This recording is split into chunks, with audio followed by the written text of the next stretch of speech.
50-50 ग्राम powder डाल देगा कि जेब में। अरे नहीं नहीं हाँ, नहीं, फिर गया क्या, जिंदगी गया।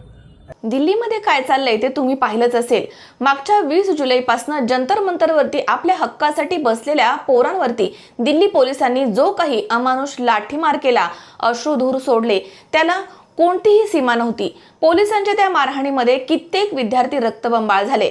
पण थांबा, तुम्हाला वाटत असेल की दिल्ली पोलीस क्रूरतेच्या बाबतीमध्ये सगळ्यात पुढे आहेत, तर जरा महाराष्ट्राकडे नजर टाका, कारण आपले मुंबई पोलीस तर याहूनही 4 पावलं पुढे निघाले आहेत। मुंबईच्या सायन पोलीस ठाण्यामध्ये मोटर ट्रान्सपोर्ट विभागाचा एक चालक आहे, ज्यांचं नाव आहे पवन सांगडे। या पठ्ठ्यानं आंदोलक विद्यार्थ्यांना गाडीमध्ये कोंडल्यानंतर दिलेली धमकी ऐकली आहे। हा व्हिडिओ बघा। कसम से घर पे इधर वापिस अगर किधर मिला नहीं नहीं नहीं तो नहीं फिर मेरे साथ बेकार आदमी नहीं बिल्कुल नहीं बिल्कुल। मैं डायरेक्ट 50-50 ग्राम पाउडर डाल देगा कि जेब में। अरे नहीं नहीं हाँ, नहीं फिर गया क्या, जिंदगी गया। अरे नो जामीन।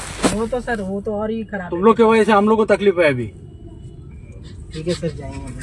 दिल्लीमध्ये पोलीस फक्त अंगावरती लाठ्या मारतात, पण हा चालक पवन सांगळे तर थेट खोट्या ड्रग्ज केसेसमध्ये अडकवून विद्यार्थ्यांचं भविष्यच संपवायची भाषा करतोय। ही कसली सुरक्षा? आणि सर्वात मोठा प्रश्न, सायन पोलिसांच्या या ड्रायव्हरकडे सामान्य पोरांच्या खिशामध्ये टाकण्यासाठी ही 50 ग्रॅम पावडर रेडी कुठून येते आणि हे पोलीस त्याचा असा वापर करतात? अशा धमक्या मुलांना दिल्या जातात? असे जर पोलीस धमक्या देत असतील आणि अशी त्यांची कार्यपद्धती असेल, मग अशा पोलिसांवरती विश्वास तरी कसा ठेवायचा, हा मोठा प्रश्न आहे। दरम्यान हा व्हिडिओ व्हायरल झाल्यानंतर पवन सांगळे याला निलंबित करण्यात आला आहे। पण ही जी खोट्या केसेसमध्ये अडकवण्याची पोलिसांची मानसिकता आहे, ती लोकशाहीसाठी घातक आहे। तुम लोग की वजह से हमको बहुत तकलीफ है, असं हे पोलीस म्हणतायत। अहो, पण जेव्हा नेते मंडळींच्या रॅली असतात, सभा असतात, त्यावेळी तासनतास एका जागेवरती हे पोलीस उभे असतात, तेव्हा नाही का तकलीफ होत? आता मुलं एकदा काय रस्त्यावरती उतरली तर या पोलिसांना एवढी तकलीफ होतीये।